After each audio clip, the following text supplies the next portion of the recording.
Kaja Kallas rejette les appels en faveur d'une armée européenne. Selon elle, ce projet pourrait déstabiliser l'OTAN, déjà fragilisée par les menaces de Donald Trump. Téhéran déclare avoir convoqué tous les ambassadeurs de l'Union européenne en Iran pour protester contre la décision du bloc de classer les gardiens de la révolution comme groupe terroriste.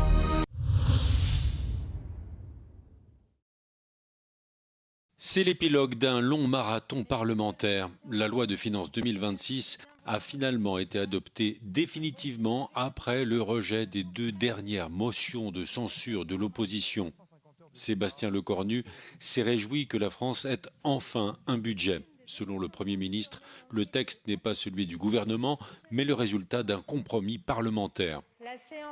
Après 350 heures de débat, Sébastien Lecornu s'est malgré tout résolu à revenir sur sa promesse de ne pas utiliser l'article 49.3 de la Constitution. Le Premier ministre a engagé par 3 fois la responsabilité du gouvernement. L'Assemblée a rejeté les 2 dernières motions de censure. Celle de la gauche souffrait de ne pas avoir le soutien du PS et celle du RN n'avait aucune chance d'être votée par LFI. Aucun groupe ne revendique la paternité du budget.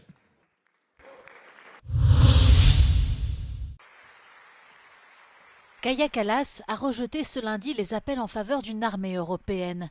La chef de la diplomatie de l'Union européenne, qui participait à une conférence sur la sécurité en Norvège, a précisé qu'un tel projet pourrait créer des failles dangereuses dans la chaîne de commandement avec l'OTAN. Son interlocuteur, le Premier ministre norvégien Jonas Gahr Støre, a lui déclaré qu'Oslo surveillait de près les sous-marins nucléaires russes localisés à seulement 100 km des côtes nationales et rappelé que l'OTAN préparait un vaste exercice réunissant 25 000 soldats dans le nord du pays et en Finlande. Des exercices qui interviennent en pleine hausse des tensions entre les États-Unis et les autres membres de l'OTAN. Le président américain Donald Trump a répété à plusieurs reprises que l'Europe ne consacre pas assez de moyens au budget de l'organisation et a menacé ses alliés de délaisser le vieux continent. Un avis partagé par le secrétaire général de l'Alliance transatlantique, Mark Rutte. Celui-ci estime que l'Europe ne tiendrait pas longtemps sans le soutien de Washington et appelle les États membres à doubler leurs dépenses militaires. Le secrétaire d'État polonais Ignacy Niemczycki affirme que la Russie veut poursuivre la guerre en Ukraine et retarde délibérément les pourparlers de paix. S'exprimant dans notre émission matinale Europe Today, Niemczycki a dénoncé les frappes russes continues contre le réseau électrique ukrainien. Il a également appelé Washington à faire pression sur Moscou lors des pourparlers de paix trilatéraux qui reprendront mercredi à Abu Dhabi. Le premier cycle de discussion le mois dernier n'avait abouti à aucune avancée concrète. Russia is not negotiating with a goodwill right now. So what we see is that they are trying to prolong the discussion, whereas we strongly believe that Ukraine made a significant effort to find a solution, to find an end to this war. So the question right now is whether Russia wants to end the war or not. Our understanding of the situation is that unfortunately they want to continue it. Ignacy Niemczycki s'est également exprimé sur les récents événements en Iran. Dimanche, Téhéran a désigné les armées des pays européens comme groupes terroristes. Une décision qui fait suite à celle de l'UE d'appliquer la même désignation aux gardiens de la révolution islamique. Mais Niemczycki estime que ces annonces restent largement symboliques et n'auront aucune implication pratique selon lui.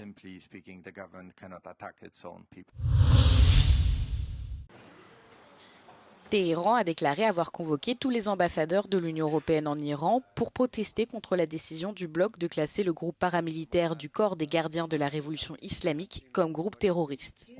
L'Union, elle, affirme qu'elle espère toujours que les voies diplomatiques resteront ouvertes, malgré l'inscription des gardiens de la révolution sur la liste des organisations terroristes lundi.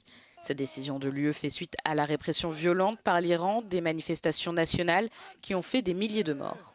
En réponse, et dans un geste plutôt symbolique, l'Iran a également classé les armées de l'UE comme groupe terroriste, une classification que l'UE a rejetée, ainsi que toutes les accusations de terrorisme. Parallèlement, l'Iran a ordonné le début des négociations avec les États-Unis sur la question nucléaire. Cette décision intervient alors que le pays est confronté à la menace d'une action militaire américaine, les États-Unis ayant déployé leur porte-avions USS Abraham Lincoln et plusieurs destroyers lance-missiles vers Téhéran.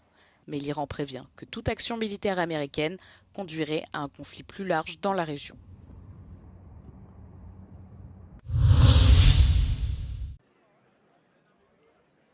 En République tchèque, des dizaines de milliers de personnes se sont rassemblées à Prague dimanche à l'initiative du mouvement citoyen 1 million de moments pour la démocratie afin d'exprimer leur soutien au président pro-ukrainien Petr Pavel. Mardi, le dirigeant a indiqué avoir été menacé de représailles par le ministre des Affaires étrangères Petr Matýnka, également président du parti d'extrême droite eurosceptique Les Motoristes, s'il refusait de nommer son camarade de formation Philippe Tourek comme ministre de l'Environnement. Alors qu'un quotidien a récemment publié des messages provenant de la page Facebook de Philippe Tourek, jugé ouvertement raciste, homophobe et sexiste, Petr Pavel soutient que celui-ci n'est pas éligible au poste. Le dirigeant prévoit de rencontrer le Premier ministre populiste Andrej Babiš mercredi pour discuter de cette question.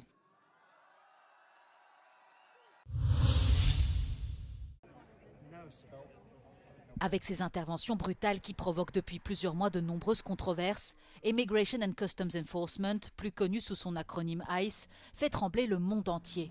Ces dernières semaines, les critiques se sont encore accentuées avec la mort de 2 citoyens américains à Minneapolis.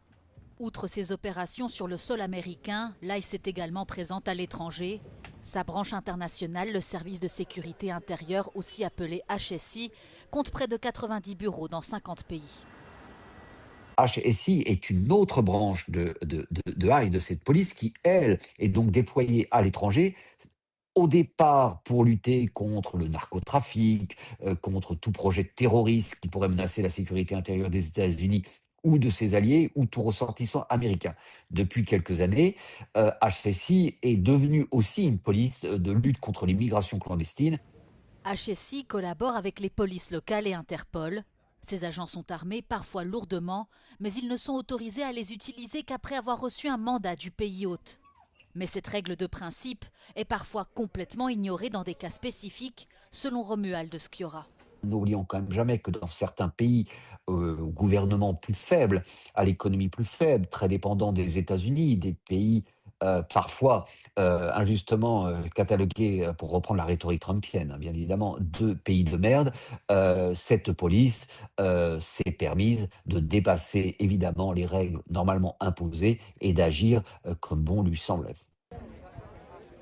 Des unités de l'HSI vont bientôt être déployées aux Jeux d'hiver de Milan-Cortina qui commencent ce week-end. Elles étaient également présentes lors des derniers Jeux olympiques de Paris en 2024.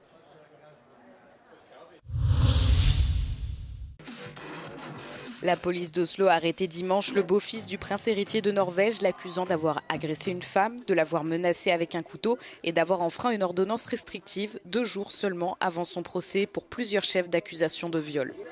Marius Bjørg Høiby comparaîtra mardi devant le tribunal de district d'Oslo, accusé de 38 infractions, dont 4 viols présumés et agressions sur d'anciennes partenaires. Les procureurs demandent son placement en détention provisoire pendant 4 semaines, craignant qu'il ne récidive. Plusieurs de ses anciennes petites amies se sont jointes à la procédure en tant que partie civile. Une ordonnance du tribunal lui interdit de les contacter. S'il est reconnu coupable, Markus Høiby encourt une peine maximale de 16 ans d'emprisonnement. La procédure devrait se poursuivre jusqu'à la mi-mars. La famille royale norvégienne est également sous le feu des projecteurs suite à la publication de nouveaux documents liés à l'affaire Epstein. Le nom de la princesse héritière Mette-Marit, la mère de Høiby, y apparaît 1000 fois selon les médias norvégiens. En Argentine, les incendies se poursuivent dans la région de la Patagonie. 2 vastes zones du parc national Os Alerces, classées au patrimoine mondial de l'UNESCO, sont actuellement en proie aux flammes. Les employés du parc national réclament davantage de soutien de la part du gouvernement. Ces incendies, parmi les plus graves ayant frappé l'Argentine depuis des décennies, ont déjà dévasté plus de 40 000 hectares de forêt dans la région nord de la Patagonie argentine. Des milliers d'habitants et de touristes ont dû être évacués d'urgence. Nosotros somos 390 hoy y cuando comenzó la gestión de Milei éramos 430. O sea, nos falta mucha gente y también hay muchas renuncias, como ejemplo de la actual, digamos que hay compañeros que renuncian porque por la plata no alcanza, digamos, el salario es muy bajo. Cette crise a ravivé la colère envers le président argentin Javier Milei et sa politique d'austérité menée ces 2 dernières années. Les pompiers ont vu leur salaire passer sous la barre des $500 par mois. En 2024, le budget du service argentin de gestion des feux a été réduit de plus de 80%. Cette année, il devrait baisser de 71%. Des restrictions qui interviennent alors que le changement climatique renforce le risque d'incendie de forêt.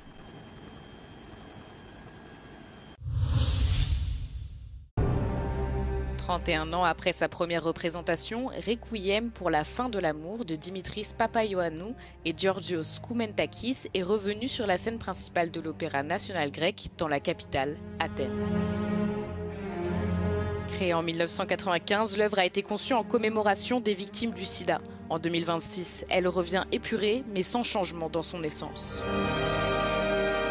Au cours de 12 représentations, plus de 16 000 personnes ont assisté à la production, les billets s'étant vendus en moins de 2 heures. Sur scène, 48 interprètes, 23 musiciens de l'orchestre de l'Opéra national grec, 25 chanteurs de l'ensemble Mason et 2 sopranos ont participé à une production oscillant entre opéra, installation visuelle et endurance physique. La musique de Koumentakis, inspirée du poème Lazarus de Dimitrios Kapetanakis, a été interprétée sous la direction de Theodoros Kurentis. Dimitris Papaioannou est reconnu internationalement pour son travail interdisciplinaire dans les domaines du théâtre, de la danse et des arts visuels, et en tant que directeur artistique des cérémonies d'ouverture et de clôture des Jeux Olympiques d'Athènes en 2004. Georgios Koumentakis est actuellement directeur artistique de l'Opéra national grec. La production de Requiem pour la fin de l'amour se prépare maintenant à partir pour Paris, au Théâtre du Châtelet, en novembre 2027.